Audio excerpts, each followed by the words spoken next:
Morning sir. Morning morning. कुछ students break के बारे में पूछ रहे हैं, तो लेट मी डिसाइड। वैसे ब्रेक मुश्किल ही है क्योंकि बीच में आपके स्कूल में एग्जामिनेशन की वजह से ना काफी क्लास का लॉस हो गया है। तो देखते हैं वैसे है सर ना क्या ब्रेक? कि मतलब कुछ स्टूडेंट्स डिमांड कर रहे हैं कि कोई एक आध वीक की ब्रेक मिलनी चाहिए ऐसे बिफोर स्टार्टिंग 12th। मतलब वेकेशन? हाँ, वेकेशन टाइप का है ना, तो वो मुझे प्रैक्टिकली पॉसिबल नहीं लगता। उसका काफी गैप हो गया था, अदर क्लासेस बहुत ज्यादा लगी नहीं। बाकी देखते हैं, आई विल इन्फॉर्म यू जैसा भी होगा। अभी तो फिलहाल हमारा टारगेट वही है कि 11th कंप्लीट करके है ना हम कोशिश करेंगे कि 12th स्टार्ट कर दें, क्योंकि बहुत सारे स्कूल्स में ऑलरेडी स्टार्ट हो चुका है और कुछ स्कूल में अप्रैल मिड तक स्टार्ट होगा या अप्रैल में स्टार्ट हो जाएगा। काफी स्कूल्स में तो मार्च में स्टार्ट, तो बहुत ज्यादा पीछे भी नहीं रह सकते ना, फिर हम है ना उनके साथ ही रहना होता है। ठीक? तो आई ट्राई कैसे होता है इस तरह से करते हैं, ये नहीं चलो है ना, तो ये कर सकते हैं। उसमें ज्यादा ज्यादा ये कर सकता है आदमी की, अच्छा बताता हूँ मैं बाद में। चलो, तो आज जो आपको टॉपिक स्टार्ट करना है, you will have to start the wave mechanics, है ना। ये नेक्स्ट टॉपिक आपका है, that is your wave mechanics. ये आपके 11th का लास्ट चैप्टर, वेव मैकेनिक्स, है ना। एसएचएम से रिलेटेड है कि जैसे आपने एसएचएम पढ़ा था उसी को हम क्या करते हैं, वेव मैकेनिक्स में थोड़ा सा कंटिन्यू करते हैं। तो इसलिए दोनों जो टॉपिक है ना कई जगह पे साथ में दिए होते हैं, वेव्स एंड ऑसिलेशन, है ना। इस टॉपिक का कंबाइंड नाम जो हम देते हैं एसएचएम और वेव का, we call as waves and oscillations, क्योंकि ऑसिलेशंस को ये आगे कंटिन्यू करके हम वेव की बात करते हैं। तो यहाँ पे एक वेव वर्ड आया है कि भाई एक वेव जो चीज होती है वो क्या होती है ना, कि कई तरह की वेव होती है। तो सबसे पहले हम वेव को डिफाइन करेंगे। तो सबसे पहले जो आप चीज डिफाइन करते हो, डिफाइन द वेव, है ना। तो वेव की डेफिनेशन सिंपल सी ये है कि wave is a disturbance, wave is a disturbance, है ना, which travel and transfer energy and momentum, transfer energy and momentum,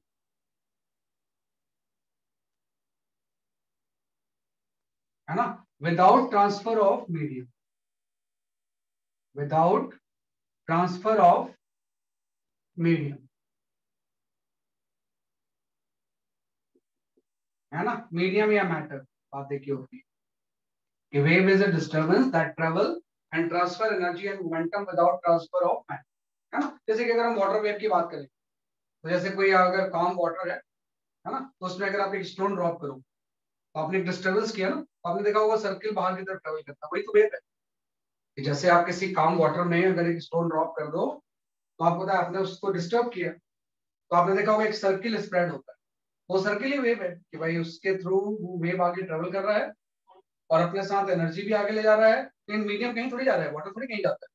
water के थ्रू जो वेव होती है वो ट्रेवल करती है, कभी भी मीडियम का कोई ट्रांसफर नहीं, है ना। डिस्टर्बेंस मीडियम के थ्रू ट्रेवल करता है, कोई भी वेव है तो उसमें डिस्टर्बेंस मीडियम के थ्रू क्या करता है, जैसे कि आपका ट्रेवल, है। तो सिंपल सा कि वेव के एग्जांपल जो हो जाएंगे,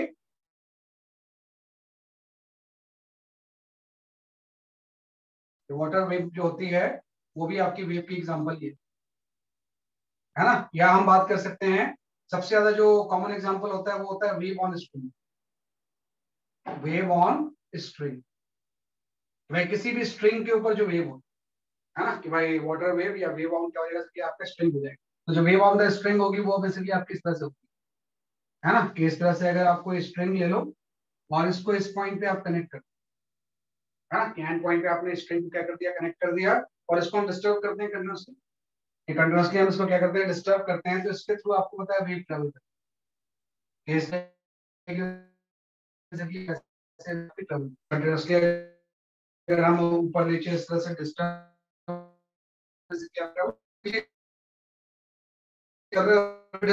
आगे ट्रेवल के डिस्टर्बेंस आ रही है, स्ट्रिंग तो वही है ना, स्ट्रिंग के थ्रू डिस्टर्बेंस क्या करता है, यहाँ पर ट्रेवल करता है।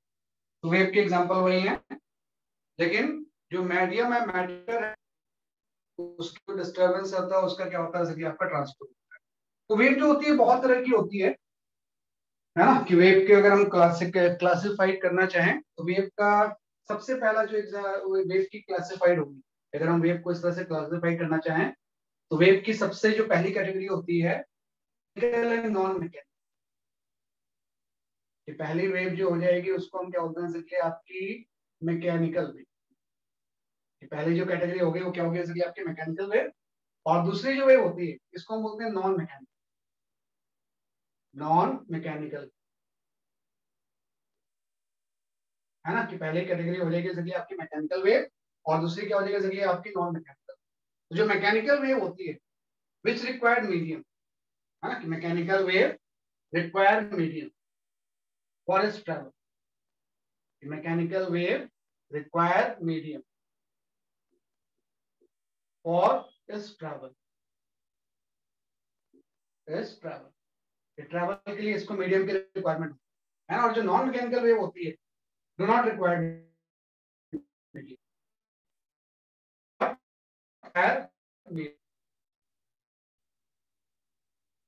है ना। वह मैकेनिकल वेव जो होती है वो उसको मीडियम रिक्वायर करती है, और जो आपकी नॉन मैकेनिकल वेव होती है उसको किसी मीडियम की नहीं होती। अगर कहीं पे वैक्यूम है तो भी ट्रेवल कर सकते है ना। तो मैकेनिकल वेव की एग्जांपल ये सारी एग्जांपल है।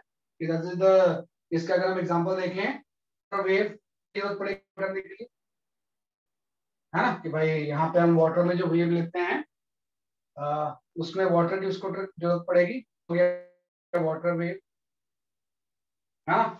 दूसरा जो एग्जांपल हो गया that is the wave on, second जो है वो क्या हो जाएगा, वेव ऑन स्ट्रिंग। कि भाई स्ट्रिंग में जो वेव होती है वो भी आपकी मैकेनिकल वेव है, like sound wave also. Sound wave is also a mechanical, है ना। साउंड भी कभी भी वैक्यूम में ट्रेवल नहीं कर सकता, उसको ही मीडियम की जरूरत पड़ती है। कहीं भी वैक्यूम है तो साउंड उसमें ट्रेवल कर ही नहीं सकता, तो sound wave is also a mechanical. Non mechanical wave के एग्जांपल हो जाएंगे ऑल काइंड ऑफ इलेक्ट्रोमैग्नेटिक, है ना। किसके जो एग्जांपल हो जाएगा that is the all kind of electromagnetic, जो भी इलेक्ट्रोमैग्नेटिक वेव होती है ना, including light, magnetic wave including light, है ना। लाइट भी आपकी इलेक्ट्रोमैग्नेटिक वेव इंक्लूडिंग लाइट, है ना। तो ये नॉन मैकेनिकल वेव होते हैं। All kind of electromagnetic wave including light is known as basically आपका नॉन मैकेनिकल वेव। उसको किसी मीडियम में होती है, लाइट वैक्यूम में भी ट्रेवल कर सकती है ना। कि जो लाइट होगा ये किसमें ट्रेवल कर सकती है, जैसे आपकी वैक्यूम में भी क्या कर सकती है, जैसे आपकी ट्रेवल कर सकती है। मैकेनिकल वेव है मैकेनिकल। तो अब उसके बाद 11th में हम मैकेनिकल वेव, ये चीज आपकी 12th में, है ना। कि 11th में इसलिए बार बार मैं टॉपिक का नाम जनरल वेव नहीं बोल रहा था, बल्कि मैं उसको बोल रहा था मैकेनिकल वेव पढ़ते हो। जो आपकी नॉन मैकेनिकल वेव या इलेक्ट्रोमैग्नेटिक वेव होती है ये आप 12th में, वेव ऑप्टिक्स, है ना। तो अभी जो आपको कंसंट्रेट करना है, किसका कंसंट्रेट करना है, मैकेनिकल वेव। ऐसी वेव मीडियम की तरफ पड़ती है, like wave on string, sound wave, ये जो सारी होती है इसको हम क्या बोलते हैं, आपके मैकेनिकल। ऐसे ही मैकेनिकल वेव को भी फर्दर हम कैटेगराइज कर सकते हैं, है ना। कि जो मैकेनिकल वेव है इसकी भी फर्दर क्या होती है, आपकी कैटेगरी होती है ना। कि भाई इसमें अगर हम बात करें मैकेनिकल वेव की तो मैकेनिकल वेव को भी फर्दर हम क्या कर सकते हैं, जैसे कि आपकी कैटेगराइज कर सकते हैं, है ना। कि मैकेनिकल वेव की फर्दर आपकी कैटेगरी होगी,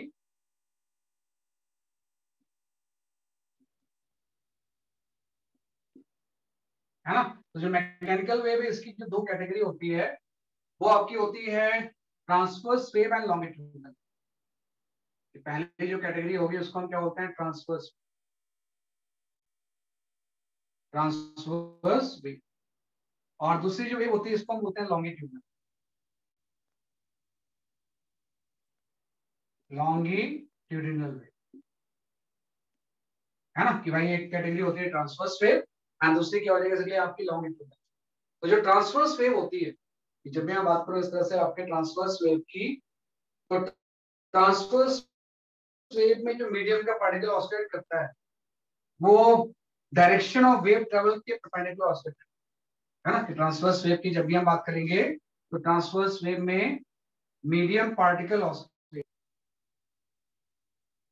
मीडियम ऑसिलेट, है ना, perpendicular to direction of wave travel, direction of wave travel, है ना, कि वेव जिस डायरेक्शन में ट्रेवल करती है, मीडियम पार्टिकल उसके परपेंडिकुलर क्या करता है, जैसे कि आपको ऑसिलेट करता है ना, कि medium particle oscillate perpendicular to direction of wave travel, है ना। जैसे अभी आपने वेव ऑन स्ट्रिंग लिया, वो ट्रांसवर्स स्ट्रिंग, है ना। वेव ऑन स्ट्रिंग में बेसिकली क्या होगा कि आप यहाँ पे क्या होगी, एक कंटिन्यूअसली डिस्टर्बेंस क्रिएट करोगे, डिस्टर्बेंस आगे ट्रेवल करेगा, और जब भी ये किसी पार्टिकल तक पहुंचेगा, ये डिस्टर्बेंस किसी वी से ट्रेवल करती है, तो डिस्टर्बेंस की जाने की डायरेक्शन तो राइटवर्ड है, और जैसे ही किसी पार्टिकल को इनकाउंटर करेगा, ये पार्टिकल इस तरह से ऑसिलेट, है ना, कि पार्टिकल उस पर नीचे क्या होगा, ऑसिलेट, है ना, सारे पार्टिकल ऑसिलेट करते हैं। जब भी वेव आप इस तरह से करोगे, कंटिन्यूअसली इसको चेक करोगे, तो यहाँ पे जो वेव ट्रेवल होगी, इसमें पार्टिकल कंटिन्यूअसली इस तरह से ऑसिलेट करेंगे। तो जो ऑसिलेट कर रहे हैं वो वाई एक्सिस के अलोंग है, और direction of disturbance right axis के अलोंग है। तो जब दोनों परपेंडिकुलर होते हैं, तो इसी को हम बोलते हैं ट्रांसवर्स, है ना। ऐसी जो लॉन्गिट्यूडनल वेव होती है, इसमें जो मीडियम पार्टिकल ट्रेवल करता है, वो वेव, अगर मैं लॉन्गिट्यूडनल वेव, तो इसमें क्या होता है, medium particle oscillate, medium particle oscillate, है ना, along the direction of wave travel, direction of travel, है ना। इसमें ऑसिलेट करेक्शन में क्या करता है, मतलब ये हो गया वाला जो था स्टार्टिंग में, जो मैंने फोटो दिखाया था ना, वो एक ट्रांसवर्स वेव थी, एक लॉन्गिट्यूडनल, है ना, कि भाई transverse wave and longitudinal wave का मैंने स्टार्टिंग में आपको एक एग्जांपल दिया कि भाई इस तरह से अगर कोई, जैसे कि ये वेव ऑन स्प्रिंग, तो ऐसा होता है, अगर मैं यहाँ पे ऐसे कोई स्प्रिंग ले लूं, है ना, और इस स्प्रिंग के एक एंड पे इसको अटैच कर दूं मैं ऐसे, है ना, और उसके बाद मैं इसको इस तरह से शेक करूं आगे पीछे, है ना, तो आपको पता है इसमें जैसे हम शेक करेंगे, तो वेव राइटवर्ड ट्रेवल करेगी, और कोई मीडियम पार्टिकल जो होगा, वो ऐसे ही तो ऑसिलेट करेगा, इसमें डिस्टर्बेंस होगा, कहीं पे कंप्रेस होगी, कहीं पे रेयर होगी, है ना, कि स्प्रिंग कहीं पे कंप्रेस होगी, कहीं पे क्या होगी, रेयर होगी।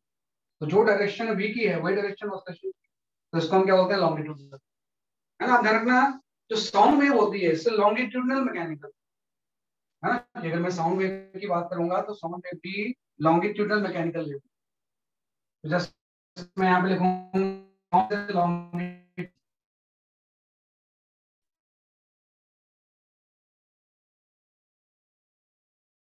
मैकेनिकल,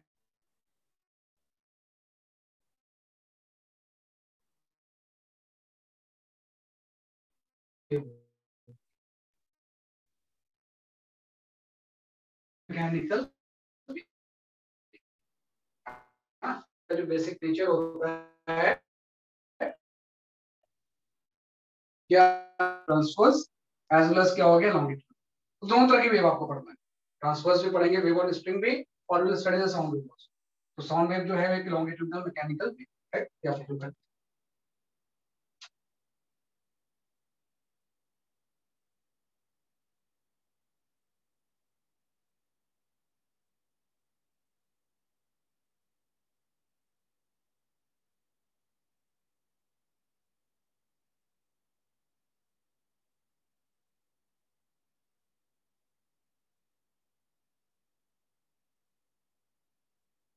हाँ, यही बेटा, यही है ऑलमोस्ट, यही मैंने बताया, इससे ज्यादा कुछ भी नहीं बताया। वेव की डेफिनेशन बताई है, और जस्ट उसको कैटेगराइज कर, डेफिनेशन ऑफ वेव एंड उसको कैटेगराइज।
ठीक है, ये आपका गेस है ना। तो जस्ट मैंने इसमें मैकेनिकल वेव को कैटेगराइज कर दिया।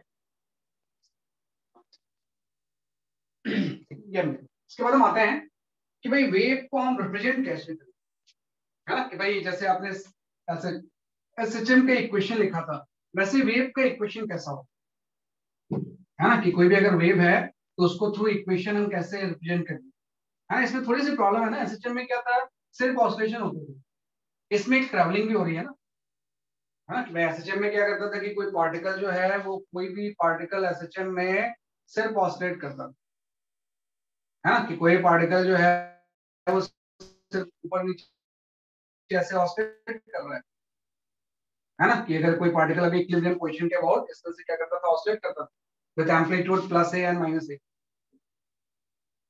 है ना। इक्विलिब्रियम पोजीशन के अबाउट सिस्टम में क्या करता था, सिर्फ ऑसिलेट करता था।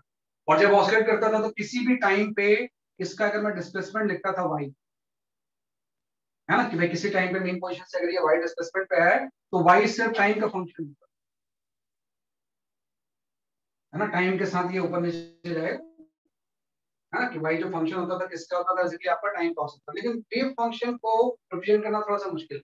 अगर मैं यहाँ पे समझ वेव नहीं आया फंक्शन की बात, डिफरेंस वेव, अभी सर। जो डिफरेंस आपने बताया कहाँ बेटा, ऑसिलेशन लगा के ट्रैवलिंग नहीं होती। अभी तो मैंने सिर्फ, हाँ ऑसिलेशन में ट्रैवलिंग नहीं, वेव में ट्रैवलिंग भी होती है भाई। और सच में तो एक ही जगह पे ऑसिलेशन होता है ना खाली, कोई डिस्टर्बेंस आगे थोड़ी जाता है।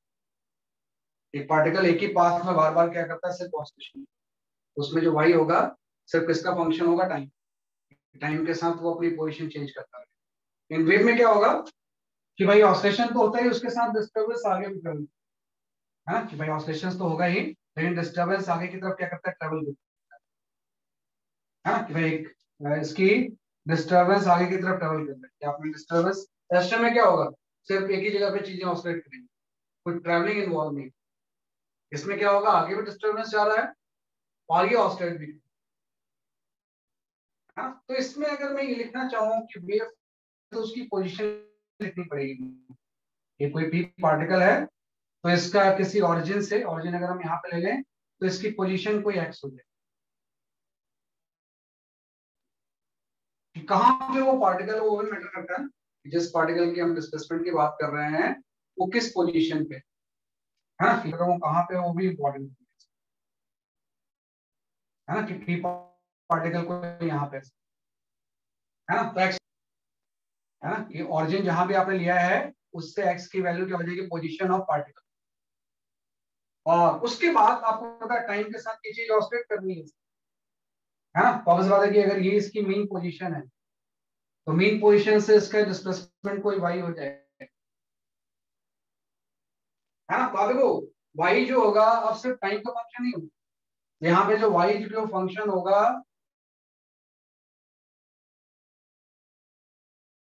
पहले तो पार्टिकल की पोजीशन आइडेंटिफाई करेंगे, किस पार्टिकल की हम बात कर रहे हैं। इसमें तो बहुत सारे पार्टिकल्स होंगे, एसटीएम में तो एक सिंगल पार्टिकल खाली ऑसिलेट करता है, इसमें तो बहुत सारे पार्टिकल होंगे, हम किस पार्टिकल का डिस्प्लेसमेंट निकाल, है ना। तो पहले तो उस पार्टिकल को आप लोकेट करोगे तो वो कहाँ पे पार्टिकल है, फिर टाइम के साथ अगर वो ऑसिलेट कर रहा है तो उसकी इक्विलिब्रियम से डिस्प्लेसमेंट वाई कितनी, तो वाई एक्स और टी दोनों का फंक्शन।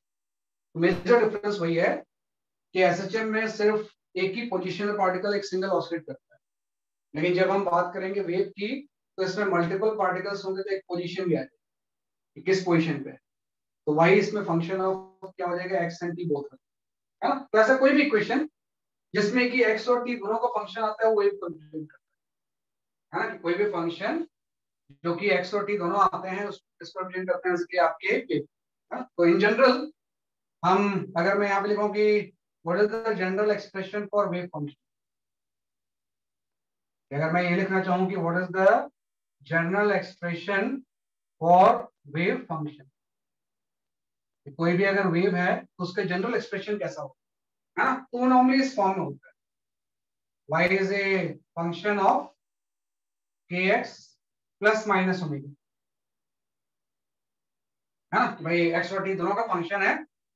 थोड़ा सा डैमेज की इसको करेक्ट करने की हमने यहाँ पे k मल्टीप्लाई किया है, यहाँ पे किसको मल्टीप्लाई किया है, बेसिकली आपका ओमेगा, क्योंकि आपको पता है जब भी दो चीजों को हम ऐड या सब्ट्रैक्ट करते हैं तो दोनों के डायमेंशन सेम होते हैं, है ना। एक्स को हम टाइम के साथ ऐड नहीं कर सकते, तो डायमेंशनली इसको करेक्ट करने के लिए हमने यहाँ पे एक टर्म के मल्टीप्लाई किया है, एक टर्म क्या मल्टीप्लाई किया है, ओमेगा मल्टीप्लाई, है ना, ताकि ये पूरा फंक्शन डायमेंशनल हो। तो इसमें जो के एंड ओमेगा इसका नाम भी लो।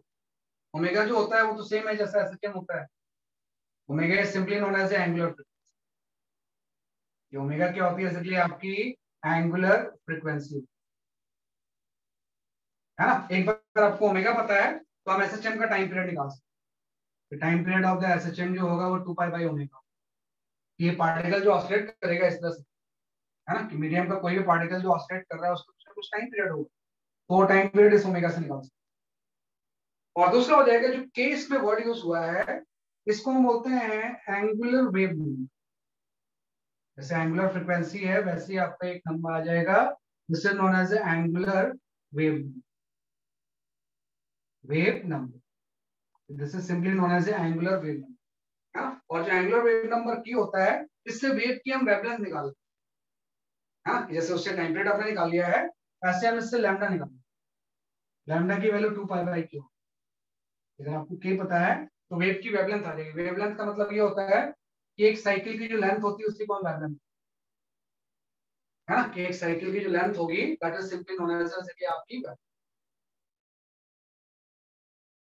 जो टाइम पीरियड होगा उसको हम बोलते हैं जैसे कि आपका टाइम पीरियड हो जाएगा। और एक साइकिल की जो लेंथ हो जाएगी एक्स की वैल्यू, है कि भाई यहाँ से अगर मैंने कोई आइडेंटिफाई किया ये पीक है, फिर दोबारा पीक यहाँ पे आ गया, तो ये जो डिस्टेंस होगी दिस इज नोन एज, है ना। तो ध्यान रखना कि कोई भी फंक्शन जो कि एक्स और टी का सिमेट्रिकली फंक्शन है तो वेव को रिप्रेजेंट करता है। मोर प्रिसाइजली अगर इसको अच्छे से बनाना चाहें तो y is a function of kx plus minus omega T. Plus minus क्यों यूज करते हैं मैं आई विल एक्सप्लेन। भाई कब प्लस लेंगे कब माइनस लेंगे। तो यहाँ पे जो ओमेगा है this is known as angular frequency, उससे हम ऑसिलेशन का टाइम पीरियड निकाल सकते हैं। और जो आपका के है इसको हम बोलते हैं angular wave number. Angular wave number से हम क्या निकाल सकते हैं, वेव, है ना, ये टाइम पीरियड है। और ये जो टर्म है क्या है कि आपकी वेव की वेव, है ना। तो वही चीज है कि कोई भी फंक्शन अगर वो एक्स और टी का साइमल्टेनियसली फंक्शन आ रहा है तो वेव को क्या करता है जैसे कि आपका रिप्रेजेंट। लेकिन हम किसी भी तरह की वेव नहीं पढ़ते।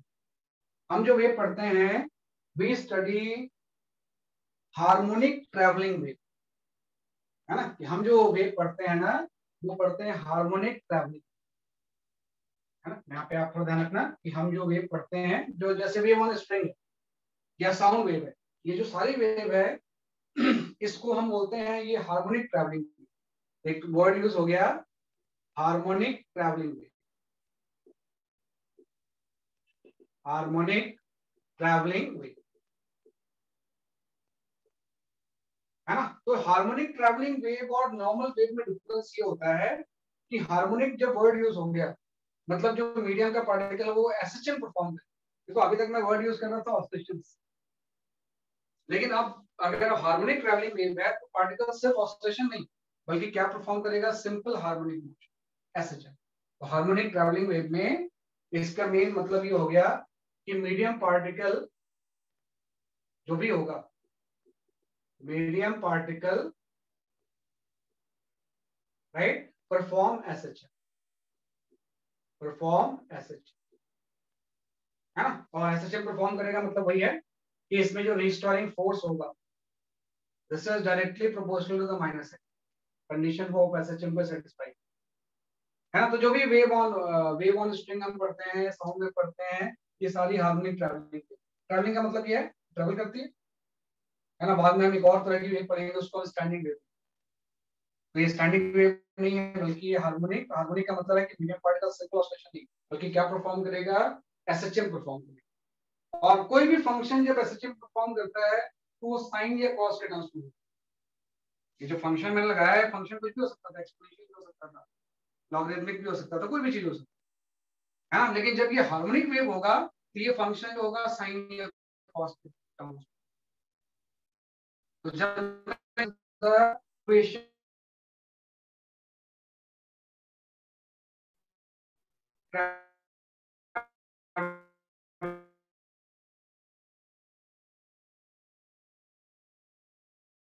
फॉर्मूले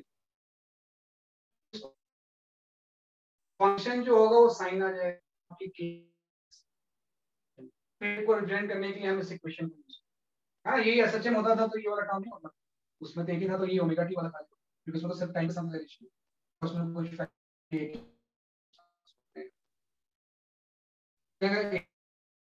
sine x plus minus omega T plus क्या हो जाएगा 5। तो this is the equation of harmonic travelling.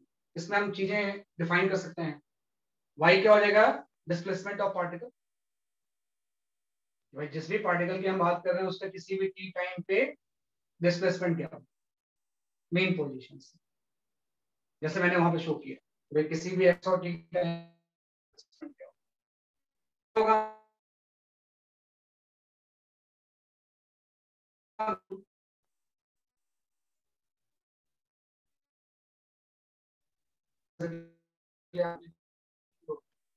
Sign के अंदर ये पूरा एंगल होता है बी फेज, फेज एंगल को ही बोलते हैं। कि अगर आपको ए पता है तो हम इसका वेवलेंथ दिखा सकते हैं, वेवलेंथ की वैल्यू वेव का टाइम पीरियड। भाई जो पार्टिकल ऑसिलेट कर रहा होगा उसका टाइम पीरियड क्या है, ऑर्बिट में जो डिस्टेंस ट्रेवल करता है उसी को हम वेवलेंथ, एक ऑसिलेशन के टाइम पीरियड में जितना लीनियर डिस्टेंस वेव आगे चली जाती है उसी को हम क्या बोलते हैं, वेवलेंथ, है ना। और वैसे मतलब फाई जो होगा सेम वैसे एसएचएम जैसा ही, इसको हम बोलते हैं फेज कांस्टेंट, या we call as initial phase. Initial phase कुछ भी हो सकता है ना, may be pi by 2, 0, pi by 4, कुछ भी, तो डिपेंड करता है कि टी इक्वल टू 0 आपने कहां पे लिया। तो ये फाई जो होता है वो क्या होता है, फेज कांस्टेंट में इनिशियल फेज। अब एक यहाँ पे टर्म आ गया प्लस एंड माइनस, कि कब वेव बस ले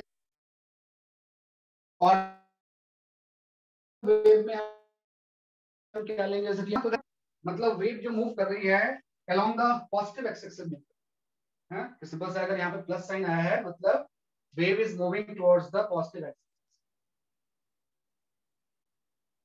wave is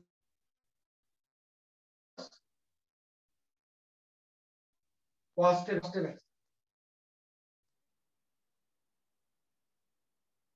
along positive axis, जब भी सॉरी नेगेटिव एक्सिस उल्टा बोल रहा हूं, अलोंग नेगेटिव एक्सिस, है ना। तो जब भी कोई वेव एक्सिस नेगेटिव एक्सिस के अलोंग मूव करती है तो वहां पे साइन आपका प्लस है, और माइनस साइन आने का मतलब वो डेरिवेशन से आता है, इस चीज को हम डिराइव करते हैं, उस डेरिवेशन का जो मेन कंसेप्ट होता है उससे चीज।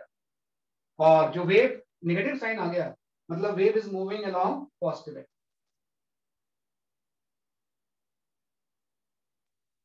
मूविंग अलोंग पॉजिटिव, है ना। तो ये इसके डिफरेंट टर्म्स है कि हमको जो वेव पढ़ना है किसी तरह की वेव नहीं, मतलब फंक्शन वैसे कुछ भी हो सकता था, एक्सपोनेंशियल भी हो सकता था, सिंपल लीनियर भी हो सकता था, कोई दूसरा भी फॉर्म हो सकता था, लेकिन हम पढ़ रहे हैं हार्मोनिक, जिसमें कि मीडियम पार्टिकल एस्टिम फॉर्म। और अगर मीडियम पार्टिकल एस्टिम पढ़ेगा तो फंक्शन का नेचर साइन या कॉस वो फाई के ऊपर डिपेंड करेगा। अगर इसी में फाई पाई बाय 2 हो जाए तो कॉस में चेंज करेगा, है ना। तो ये आपका आ गया, और इसके डिफरेंट टर्म्स का मतलब मैंने आपको सुना। तो बहुत सारे क्वेश्चन इसी इक्वेशंस का, वेव को रिप्रेजेंट करने वाली जो इक्वेशंस होती है उसको हम किस तरह से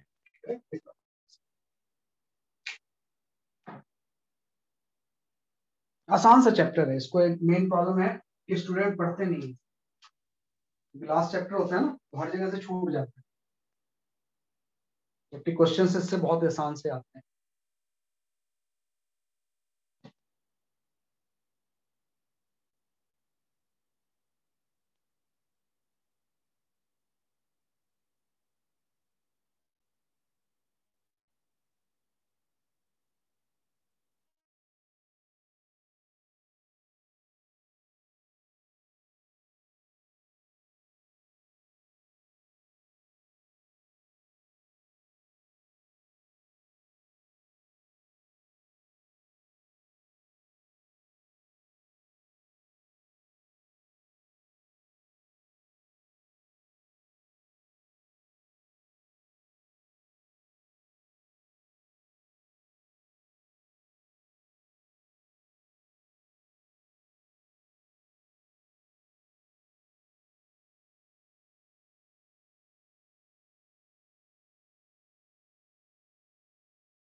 ओके, अब आप सुन पा रहे हो मुझे?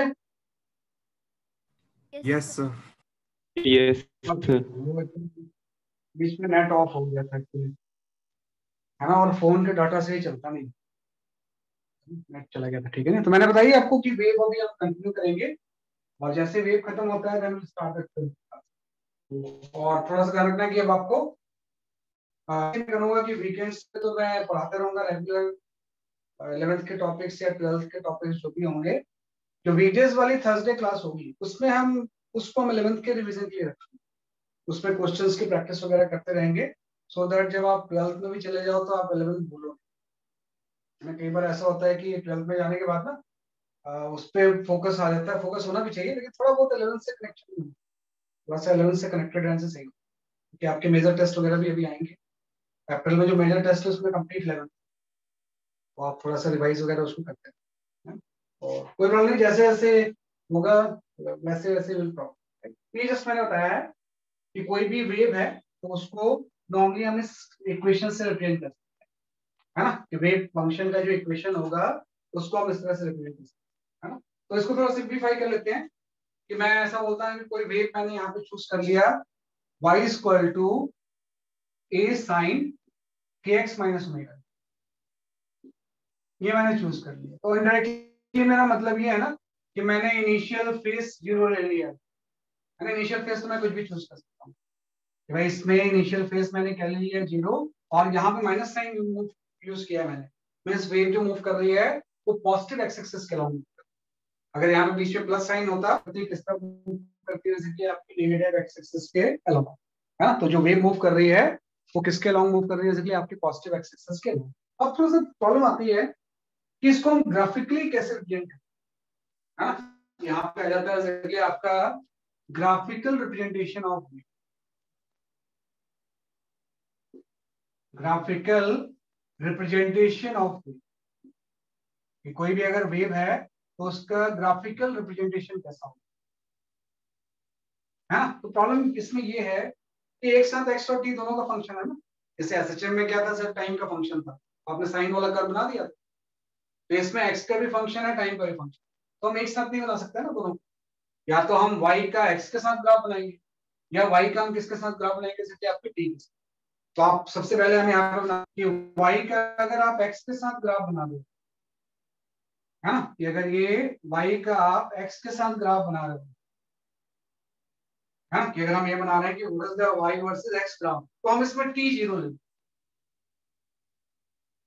t की वैल्यू क्या लेते हैं, जैसे कि आपका 0, है ना, तो t की वैल्यू 0 या कोई कांस्टेंट ले लेंगे, टी की वैल्यू कोई कांस्टेंट ये कह ले सकते हैं, जैसे कि आपका 0, क्योंकि जब आप y के साथ x के साथ ग्राफ बनाओगे तो t को कांस्टेंट ले लो, और जब y का t के साथ ग्राफ लोगे तो x को कांस्टेंट, तो कांस्टेंट की वैल्यू वैसे कुछ भी हो सकती है, तो इनकन्वेंटली हम चूज कर लेते हैं t इक्वल टू 0।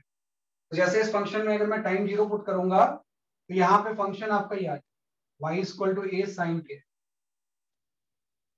है ना। और y equal to a sin kx को अगर मैं ग्राफिकली रिप्रेजेंट करना चाहूँ तो नॉर्मली रिप्रेजेंट हम इस तरह से कर लेंगे, ऐसा साइन का ग्राफ बन जाएगा आपका, है ना, कि y का अगर साइन के साथ ग्राफ बनाए तो आपको पता y की मैक्सिमम वैल्यू आपकी प्लस से हो जाएगी, और ये क्या हो जाएगा, इसलिए आपका माइनस से, है ना। अब एक थोड़ा सा चीज समझना है आपको कि y versus x graph represent क्या करता है, ना, भाई t 0 लेके या t कांस्टेंट लेके आपने y का x के साथ ग्राफ बना लिया, है ना। तो y वर्सेस x ग्राफ क्या रिप्रेजेंट करता है, एक्चुअली ये रिप्रेजेंट करता है कि इसमें बहुत सारे पार्टिकल्स होंगे, इस पर्टिकुलर सारे पार्टिकल्स की y क्या होगी, है ना, एट एन इंस्टेंट की, किसी भी टी टाइम पे सारे पार्टिकल्स का हम किसी भी पार्टिकल का y निकाल सकते हैं, है ना। तो सिंपल सा हम ये ग्राफ रिप्रेजेंट करता है, this graph represent displacement of right particles at an instant T, at an instant T, भाई किसी भी टी इंस्टेंट पे ये डिस्प्लेसमेंट ऑफ पार्टिकल रिप्रेजेंट, कि भाई कोई अलग अलग पार्टिकल है उसकी कहाँ पे y होगी, है ना। या इसी को कई बार हम बोलते हैं कि जैसे कोई भी चीज अगर ट्रेवल कर रही है, अगर मुझे उससे टाइम पे इफेक्ट हटाना है तो मैं उसको फोटोग्राफ ले लूंगा, कि कोई भी चीज ट्रेवल कर रही है तो किसी टाइम इंस्टेंट पे अगर मैं उसका फोटोग्राफ ले लूँ तो उसमें तो सिर्फ आपका फिर ट्रैवलिंग नहीं आएगी ना, उसमें तो अलग अलग पार्टिकल की पोजीशन आ जाएगी कि भाई कहाँ कहाँ डिस्प्लेसमेंट होगा डिफरेंट पोजीशंस। तो सिंपल सा इस ग्राफ को हम बोलते हैं कि this is simply snapshot of wave, right, at an instant. भाई किसी भी इंस्टेंट पे ये वेव का क्या होता है, जैसे कि आपका स्नैपशॉट है ना, कि फोटोग्राफ खींच लिया तो फोटोग्राफ ही वाई वर्स है ना, इसमें कोई भी पार्टिकल होगा उसकी मैं निकाल सकता हूँ कि डिस्प्लेसमेंट क्या हो, है ना। जैसे मैंने बोला कि भाई कोई भी पार्टिकल मैंने यहाँ पे आइडेंटिफाई किया, इसके डिस्प्लेसमेंट यहाँ पे ए है, तो आप देखो फिर से सेम डिस्प्लेसमेंट में आने के लिए ये लेंथ, किसी को तो हम वेवलेंथ बोलते हैं,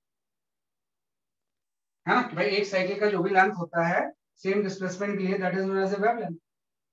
एक पूरे साइकिल का जो लेंथ होता है उसको हम क्या बोलते हैं, कि आपकी वेवलेंथ बोलते हैं। तो ये वेवलेंथ मैं इस फंक्शन से निकाल सकता हूँ कि जैसे मैंने बोला कि भाई किसी पार्टिकल की यहाँ पे पोजीशन y है, तो एक वेवलेंथ के बाद भाई एक वेवलेंथ जब कंप्लीट हो जाएगा तो इसका आ जाएगा, जैसे आपका सेम y पे आ जाएगा, हाँ, कि उसमें y की वैल्यू चेंज नहीं होगी ना। मतलब जो y इक्वल टू साइन के एक्स है, इसको मैं रिप्रेजेंट कर सकता हूँ y equal to a sine k into x plus lambda, हाँ, कि भाई किसी भी x पे अगर कोई y है, यहाँ पे x पे अगर y है तो इसमें अगर मैं एक लैम्डा ऐड कर दूं तो सेम y आ जाएगा, है ना, कि सेम यहाँ पे y आ जाएगा। इसमें हम क्या अगर ऐड कर दें, जैसे कि आपका लैम्डा ऐड कर दें, यहाँ पे y की वैल्यू क्या होगी, सेम। तो एक वेवलेंथ के बाद सेम y आ जाता है। वही चीज है कि y इक्वल टू अगर a sin kx है तो इसमें अगर मैं x प्लस लैम्डा ऐड कर दूं तो दोनों चीजें क्या आ जाएगी, जैसे आपकी सेम आ जाएगी, है ना। तो यहाँ से आपका आ जाएगा कि जस्ट आपने इसको सेम y इस तरह से ले लिया,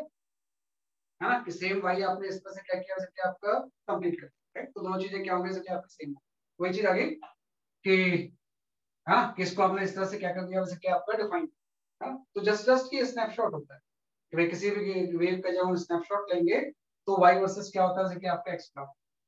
ऐसे ही अगर इसी वेव का मैं y वर्सेस t ग्राफ बनाऊं, है ना, कि y वर्सेस अगर मैं t ग्राफ बनाऊं यहाँ, तो इसमें मैं x0 ले लूंगा। y वर्सेस t ग्राफ में आप क्या ले लोगे, x0 या x को कांस्टेंट ले लेंगे, हाँ। तो उस फंक्शन के अकॉर्डिंग अगर मैं वहां पे x0 ले लूं तो y की वैल्यू जो हो जाएगी वो आपकी हो जाएगी माइनस ए साइन ओमेगा टी, ये आपका, हाँ। तो मतलब ये माइनस साइन का ग्राफ हो जाएगा, ये ऐसा, ये टाइम के साथ ग्राफ आपका ऐसा हो गया, हाँ। तो देखो ये क्या रिप्रेजेंट करता है, y वर्सेस x ग्राफ, तो क्या हो गया कि किसी भी स्टैंड पे जो फोटोग्राफ होगा वो y वर्सेस x ग्राफ होता है। y वर्सेस t ग्राफ क्या होता है, आपने x को लोकेट कर दिया, हाँ। तो सिंपल सा ये रिप्रेजेंट करता है, रिप्रेजेंट, है ना, ये क्या चीज रिप्रेजेंट करेगा, it represent displacement of particle, displacement of particle, displacement of a single particle. इसमें मल्टीपल पार्टिकल नहीं होते, एक को single particle, single particle, right, at position x, at position x। जैसे कोई भी वेव अगर ट्रेवल कर रही है ऐसे, तो उसमें तो बहुत सारे पार्टिकल्स होते हैं, तो एक आपने किसी पोजीशन x पे किसी सिंगल पार्टिकल को आइडेंटिफाई, है ना। अब ये जो पार्टिकल है जब ऑसिलेट करेगा तो इसकी y को रिप्रेजेंट करता है, एक सिंगल पार्टिकल का जो सिस्टम हो रहा है उसको y वर्सेस t ग्राफ क्या करेगा, जैसे आप, है ना। तो इस बात है कि एक जैसे साइकिल की जो लेंथ होती थी x, वो वेवलेंथ होती थी, तो एक साइकिल का जो टाइम होगा वो टाइम पीरियड हो जाएगा, है ना। एक साइकिल का जो टाइम पीरियड होगा, टाइम होगा वो क्या हो जाएगा, कि आपका टाइम पीरियड हो जाएगा, है ना। तो ध्यान रखना दोनों ग्राफ का पर्पज अलग है, क्योंकि चूंकि x और t दोनों का फंक्शन है तो हम दोनों को एक साथ ग्राफ नहीं बना सकते। हम y वर्सेस x बनाएंगे तो t0 ले लेंगे, तो y वर्सेस x ग्राफ इस तरह से आ गया। और जब y वर्सेस टाइम आप बनाओगे तो x की वैल्यू 0 लेंगे, तो x स्क्वायर 0 लेंगे तो ये आपका वो अलग अलग पार्टिकल की डिस्प्लेसमेंट है अलग अलग पोजीशंस पे किसी पर्टिकुलर टाइम इंस्टेंट। ये एक सिंगल पार्टिकल की डिस्प्लेस टाइम के साथ एट ए पर्टिकुलर पोजीशन, किसी पर्टिकुलर पोजीशन आपने आइडेंटिफाई कर लिया, उसमें एक सिंगल पार्टिकल जो ऑसिलेट करता है तो उसका ग्राफ क्या करता है, जैसे आपका रिप्रेजेंट, हाँ। तो इस ग्राफ में साइकिल का जो टाइम होगा वो टाइम पीरियड हो जाएगा, और उस ग्राफ में साइकिल की जो लेंथ होगी उसको हम क्या बोलेंगे, जैसे आपका वेवलेंथ, राइट। ये ध्यान रखना कि किस तरह से हम इसको, तो दोनों ग्राफ में पहले देखना है कौन सी ग्राफ की हम बात कर रहे हैं। कि y वर्सेस t है, y वर्सेस x, एक साथ नहीं कर सकते सर सर दोनों ग्राफों में दो क्वांटिटी लेके तीसरी क्वांटिटी का कैसे डेटा दिया ग्राफ में, समझ नहीं आया। कौन से दो क्वांटिटी लेते? भाई तीसरी क्वांटिटी की तो हमने बातें नहीं की ना, टाइम फिक्स कर दिया आपने। जब मैं y वर्सेस x ग्राफ बना रहा हूँ तो टाइम के बारे में जीरो ले लिया, तो सिर्फ y और x का ग्राफ। और जब हम इसको x टाइम के साथ बना रहे हैं तो x जीरो ले लिया, तो इसमें x के बारे में नहीं सोचते। तो x और t दोनों का फंक्शन है ना एक साथ, तो दोनों को एक साथ नहीं बना सकते, अलग अलग बनाएंगे। जब हम x के साथ बना रहे हैं तो टाइम कांस्टेंट ले लिया, और जब टाइम के साथ बना रहे हैं तो x कांस्टेंट। तो इस तरह से सर दोनों वेरिएबल लेके नहीं है पॉसिबल। नहीं, वो कैसे पॉसिबल होगा? ग्राफ हमेशा दो क्वांटिटीज के बीच में होता है। ग्राफ हमेशा एक दो क्वांटिटी के बीच का ही मिलता है। y is a function of x होगा या y is a function of time. ये जो ग्राफ हमने बनाया है, ये हमने ग्राफ बनाया है y is a function of time, और ये जो हमने ग्राफ बनाया है ये y is a function of time. Function में तो दो ही वेरिएबल्स इन्वॉल्व है, y इज ए फंक्शन, वो कैसे प्लॉट करते हैं उसका मतलब सर जेड जैसे एक्सिस कोई भी लेके y मुझे, होगा पॉसिबल। सर जेड एक्सिस को भी लाए अगर हम ग्राफ में। एक ही डायरेक्शन में ट्रेवल कर रही है ना, जेड एक्सिस कुछ भी नहीं हो रहा हो, किसी प्लेन में ही तो सारा मोशन है। Okay sir. Z axis involve करके तो क्या करें, है ना? जैसे कि मुझे देखो, इसका एग्जांपल सिंपल सा है कि जैसे मुझे ये आ गई है ना, तो अगर मुझे निकालना है जहां पे x की वैल्यू लैम्डा बाई 8 होगी वहां पे y क्या, x स्क्वायर टू अगर लैम्डा बाई 8 है तो y क्या, तो मैं इसको यूज कर लूंगा। मैं लिखूंगा x square to lambda by 8 पे y की वैल्यू जो होगी वो a साइन k, k की जगह पे 2 पाई बाई लैम्डा हो जाएगा, और ये चीज हो जाएगी लैम्डा बाई 8, है ना? मतलब किसी भी x पे y की वैल्यू निकाल सकते, तो आपने k की जगह पे 2 पाई बाई लैम्डा पुट कर दिया, इसकी जगह पे lambda sine pi by 4। By, ये लैम्डा बाई लैम्डा कैंसिल हो गया, ये रूट 2 a हो जाएगा, है ना? a बाई रूट 2 हो जाएगा, पाई बाई 4 आ जाएगा, तो a बाई रूट 2 आ गया। मतलब जहां पे x की वैल्यू ये लैम्डा बाई 8 होगी वहां पे ये जो y होगा वो a बाई रूट 2। तो किसी भी x पे हम y निकाल, x की वैल्यू तो कुछ भी ले लो, हम उसका वर्टिकल डिस्प्लेसमेंट निकाल सकते हैं अलग अलग पार्ट।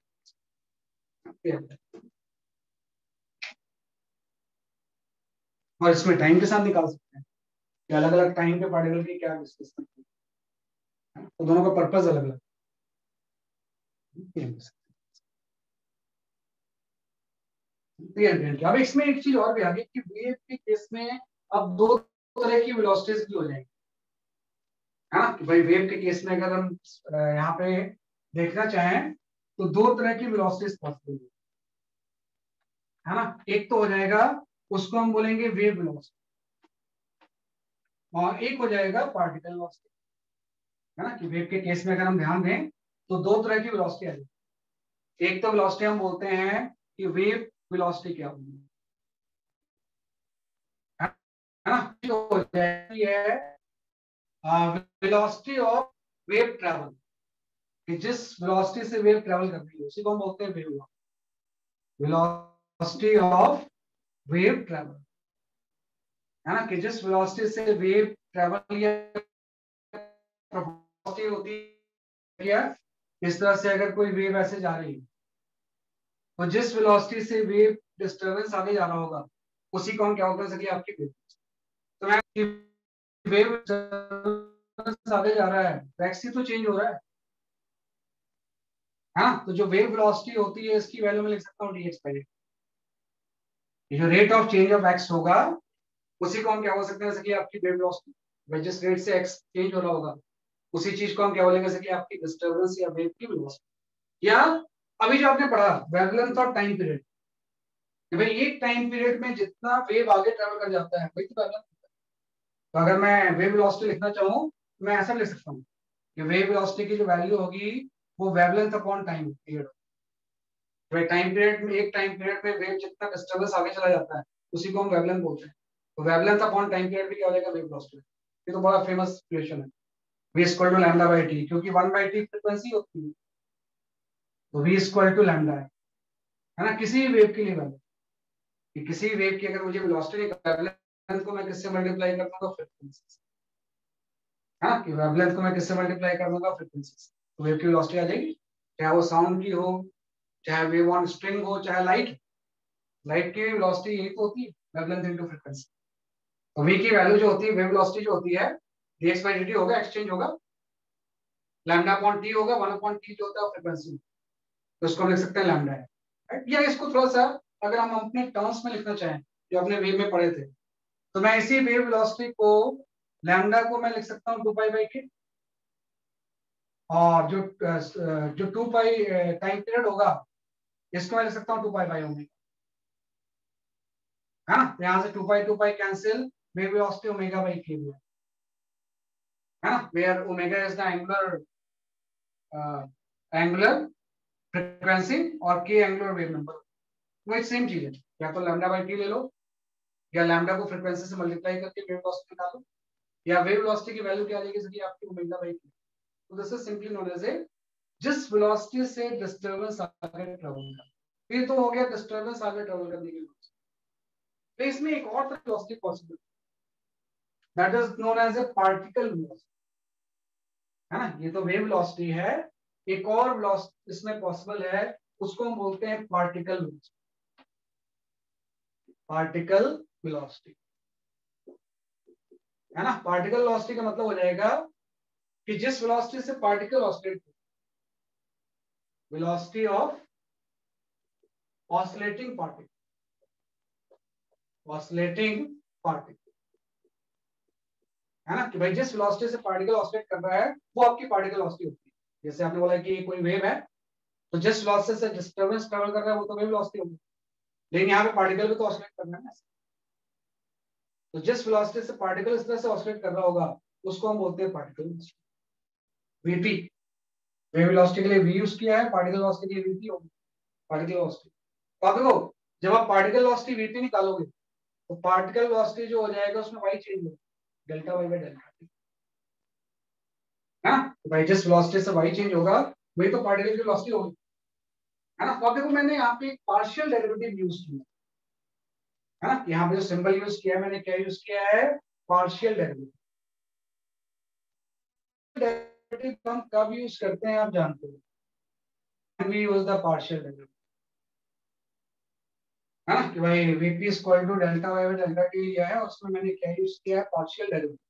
पार्शियल डेरिवेटिव इसलिए यूज किया है क्योंकि जो वेव की इक्वेशन है वो तो आपकी y equal to a sine के एक्स माइनस ओमेगा टी, तो y x और t दोनों का फंक्शन है ना, तो डिफरेंशिएट तो किसी एक के रिस्पेक्ट में ही कर पाएंगे, तो अगर हम टाइम के रिस्पेक्ट में कर रहे हैं तो x को हम क्या ले लेंगे, पार्शियल डेरिवेटिव का मतलब ये तो होता है कि जब भी मैं इसको पार्शियल डेरिवेटिव लूंगा, तो अगर मैं टाइम के रिस्पेक्ट में ले रहा हूँ तो x को मैं क्या ले लूंगा, तो उससे भी आ जाएगी, तो उसको आप डिफरेंशिएट कर दो टाइम के रिस्पेक्ट, यहाँ से डिफरेंशिएट करेंगे तो यहाँ से आ जाएगा माइनस ओमेगा ए, है ना, तो भाई ये वाला टर्म बाहर आ जाएगा ओमेगा, और साइन कन्वर्ट हो जाएगा कॉस, कॉस के एक्स माइनस ओमेगा, तो ये पार्टिकल वेलोसिटी आ गई, है ना, क्योंकि सिस्टम में पार्टिकल वेलोसिटी तो चेंज होती है, वेरिएबल होती है, वेव वेलोसिटी तो कांस्टेंट होती है, जिस वेलोसिटी से डिस्टर्बेंस आगे जा रहा है वो सेम मीडियम में कांस्टेंट, नहीं पार्टिकल की वेलोसिटी जो होती है वो तो सिस्टम में कर रहा है तो वेरिएबल, वो इस फंक्शन से चेंज होगी, और ये जो ओमेगा ही होगा इसी को हम बोल सकते हैं मैक्सिमम पार्टिकल वेलोसिटी, वीपी की मैक्सिमम वैल्यू, है ना, जब मेन पोजीशन से पास करेगा ये तो उस टाइम इसकी वेलोसिटी क्या होगी, मैक्सिमम, है ना। तो ये तो पार्टिकल वेलोसिटी आ गई, ऐसे आप चाहो तो एक्सलेशन ऑफ द पार्टिकल भी निकाल सकते हैं, इसको दोबारा डिफरेंशिएट कर, है ना, यहाँ पे हम क्या निकाल सकते हैं, एक्सलेशन ऑफ पार्टिकल, तो ये आपका हो जाएगा डबल डेरिवेटिव, फिर से डिफरेंशिएट करेंगे, ये हो जाएगा इसलिए आपका माइनस ओमेगा स्क्वायर साइन के एक्स माइनस ओमेगा, है ना, तो ये वैसे जरूरत नहीं पड़ती इतना, ये पार्टिकल वेलोसिटी की जरूरत है ना, तो ये आपका पार्टिकल वेलोसिटी है ना, ये एक आपका वेव वेलोसिटी हो गया जिसकी की वैल्यू ओमेगा बाई के इक्वल होगी, जो कि कांस्टेंट रहेगी सेम मीडियम, कांस्टेंट स्पीड से डिस्टर्बेंस आगे जाएगा, लेकिन ऑसिलेशन की वेलोसिटी वेरिएबल होगी जो फंक्शन से की। अब आपको एक चीज निकालनी है कि वेव वेलोसिटी और पार्टिकल वेलोसिटी में क्या रिलेशन है ना, कि what is the relation between the wave and particle velocity. ये भी बड़ी इंपॉर्टेंट चीज है कि वेव एंड पार्टिकल वेलोसिटी में हम किस तरह से इसको रिलेट करेंगे, है ना। ये तो पार्टिकल वेलोसिटी है, वो वेव वेलोसिटी है जो कि कांस्टेंट है, तो इन दोनों में बेसिकली इसको कैसे रिलेट करेंगे। उसको रिलेट करने के लिए भी सिंपल सा कंसेप्ट है कि आप वेव और पार्टिकल वेलोसिटी को इस तरह से रिलेट कर सकते हैं, है ना। हम यहाँ पे पढ़ेंगे relation between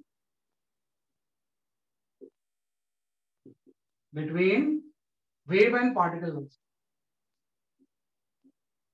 wave and particle velocity, wave and particle velocity में क्या रिलेशन होगा। देखो वेव वेलोसिटी आपने लिखा ओमेगा बाई के, और जो आपने पार्टिकल वेलोसिटी लिखा है वो आपने लिखा है माइनस ओमेगा ए कॉस के एक्स माइनस वन। अब इन दोनों को आपस में रिलेट करना है, तो मैं क्या करूंगा, जैसे मैंने y को टाइम के रिस्पेक्ट में डिफरेंशिएट किया था, मैं चाहूँ तो y को x के रिस्पेक्ट में भी कर सकता हूँ। जब मैं y को x के रिस्पेक्ट में करता तो टाइम कांस्टेंट नहीं, तो मैं यहाँ पे निकालता हूँ डेल्टा y बाई डेल्टा, भाई x के रिस्पेक्ट में पार्शियली डेरिवेटिव ले लेता हूँ इसका। जैसे मैं पार्शियली डेरिवेटिव लूंगा वो आपको पता है ये चीज आ जाएगी k, और साइन किस में कन्वर्ट हो जाएगा, cos के x माइनस ओमेगा, हाँ। जब x के रिस्पेक्ट में करेंगे तो k बाहर आ जाएगा, साइन cos में कन्वर्ट हो जाएगा। अब इक्वेशन एक ही आगे, एक इक्वेशन आपकी आगे, दोनों को डिवाइड कर दो आपका रिलेशन आ जाएगा, हाँ। दोनों को हम क्या कर देंगे, डिवाइड, Vp डिवाइडेड बाई आपका आ जाएगा डेल्टा y बाई डेल्टा, और जब इसको डिवाइड करेंगे तो cos वाला टर्म कैंसिल, a वाला टर्म भी कैंसिल, माइनस ओमेगा बाई के, और ओमेगा बाई के क्या होता है, वेव वेलोसिटी, अल्टीमेटली ये भी आ गया। तो ये आपका रिलेशन आ गया कि जो पार्टिकल वेलोसिटी होती है वो इक्वल होती है minus of minus sine, particle velocity होती है minus of v into delta by delta, ये आपका रिलेशन आ गया,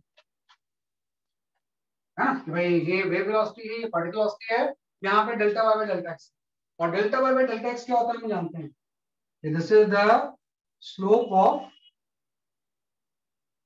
वाई एक्स ग्राफ, है ना। ये क्या हो जाएगा इसलिए आपका slope of y x graph, है ना। तो कई बार अगर आपको वेव वेलोसिटी पता है तो हम उससे पार्टिकल निकाल सकते हैं, और पार्टिकल पता है तो वेव वेलोसिटी निकाल सकते हैं। अगर आपको स्लोप, अगर आपको स्लोप पता है तो वेव एंड पार्टिकल को आपस में क्या कर सकते हैं, रिलेट कर, काफी इंपॉर्टेंट क्वेश्चन।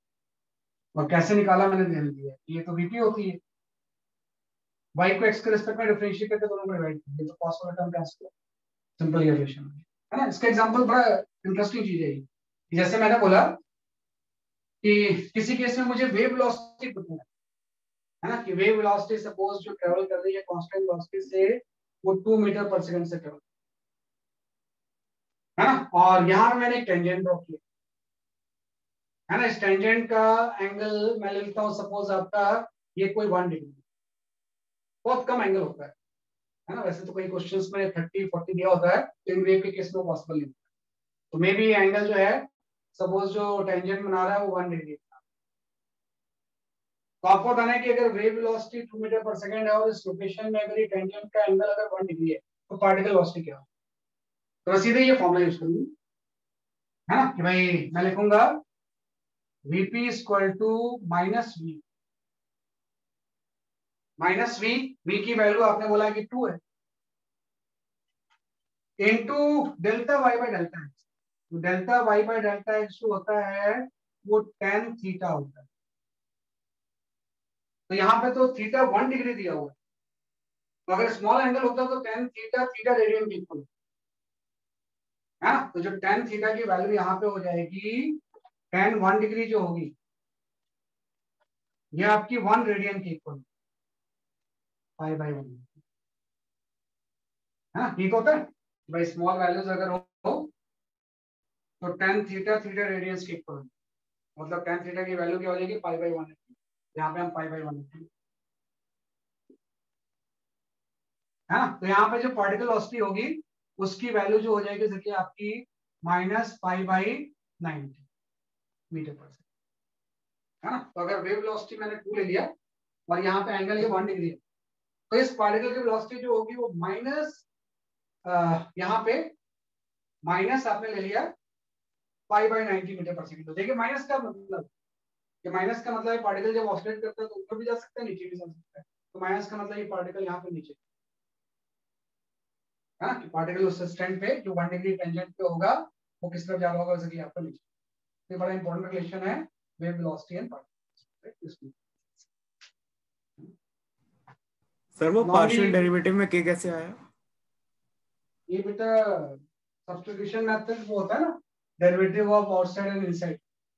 साइन तो कॉस में कन्वर्ट हो गया, तो इनसाइड फंक्शन को डिफरेंशिएट करेंगे ना। अच्छा, चेन रूल अप्लाई किया आपने। हाँ, चेन रूल, तो ओमेगा टी तो 0 हो जाएगा और x का 1 हो जाएगा, तो ये बाहर मल्टीप्लाई होगा। चेन रूल से, चेन रूल से यस सर। ओमेगा जैसे बाहर है वैसे चेन रूल से। तो ध्यान रखना बुक्स में क्या दिया होगा ना कि ये एंगल 30 डिग्री है। वेव के केस में तो 30 डिग्री का एंगल थोड़ी होता है, एंगल सारे स्मॉल होता है। लेकिन क्योंकि न्यूमेरिकल्स में कई बार हाइपोथेटिकल एंगल 30 डिग्री दिया होता है, फिर आपको ऐसा नहीं पट्टी पट्टी टाइम तक देते हैं, 1/√3 यूज करिए। लेकिन स्मॉल एंगल के लिए tan थीटा थीटा रेडियंस पे 1 डिग्री को 1 रेडियन में कन्वर्ट करके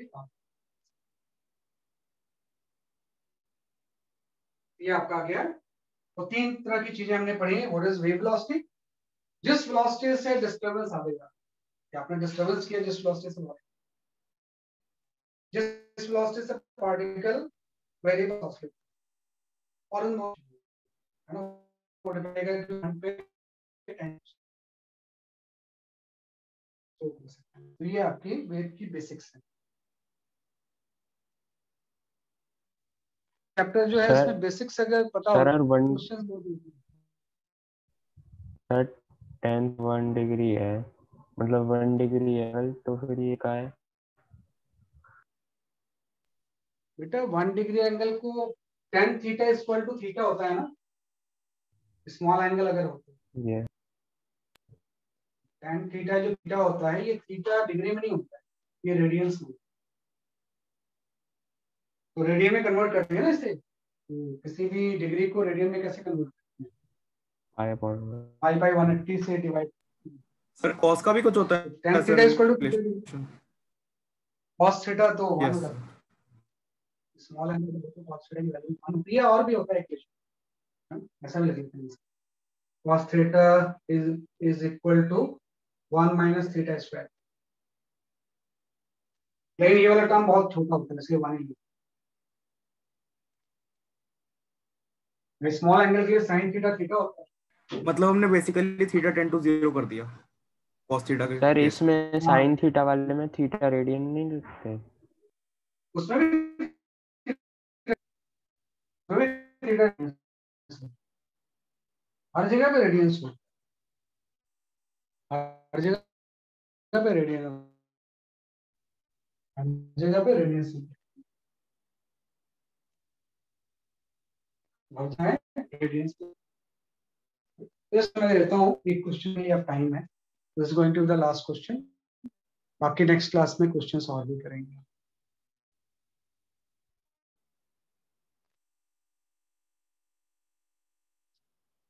रमेश साहब सही बोल रहे हो कि एक्स कांस्टेंट होता है, हम सिंपलिसिटी के लिए 0 ले लेते हैं। एक्स कांस्टेंट होना चाहिए सिंपलिसिटी के लिए भी ठीक है, मतलब चीजों को सिंपल बनाना हमारी, अदरवाइज एक्स जो होता है वो कांस्टेंट होता है।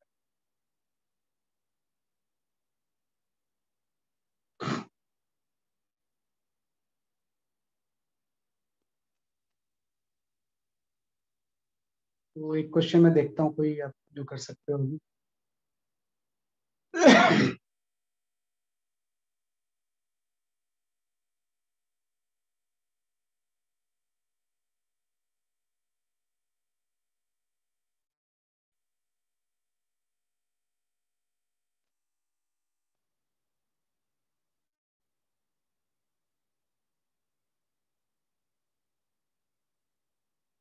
नहीं अभी कोई क्वेश्चन ऐसा नहीं है मेरे पास, है ना, तो आज तो दिख नहीं रहा मुझे कोई क्वेश्चन, है ना। आज तो थ्योरी पढ़ लिया हमने, नेक्स्ट क्लास में क्वेश्चंस करेंगे, थोड़ा कुछ थ्योरी और भी होती है उसके बाद ही क्वेश्चंस, है ना। ये जस्ट मैंने बता दिया आपको, दैट्स ऑल फॉर टुडे, है ना। थर्सडे के रोटेशन के हायर लेवल के क्वेश्चंस की प्रैक्टिस।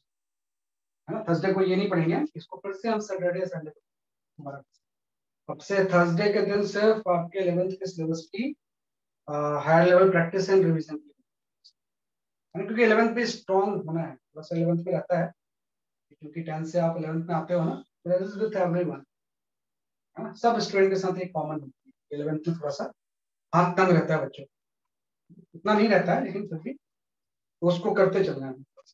थोड़ा सा भी अगर आप बना के चलोगे ना साथ में 12th के 11th थोड़ा बहुत, मतलब जब 12th पढ़ोगे may be you devote 80% time to the 12th syllabus, अगर आप 20% टाइम के 11th को डिवोट करो तो आपकी चीजें ठीक से है ना। नहीं तो फिर लास्ट अक्टूबर तक 12th तो बच्चों का स्ट्रॉन्ग हो जाता है, 12th का सिलेबस 11th से बहुत कम भी है और आसान भी है। 12th का सिलेबस इजी भी है ना। इलेक्ट्रिसिटी मैग्नेटिज्म जो है वो बहुत ज्यादा ऐसा कोई है ना, ऑप्टिक्स हो गया, मोनोफिक्स हो गया, 12th तो बच्चों का स्ट्रॉन्ग हो जाता है, फिर से 11th भी तो वो नहीं करते, कंटिन्यूसली आपको 11th के टच है ना, चैप्टर वाइज टच में।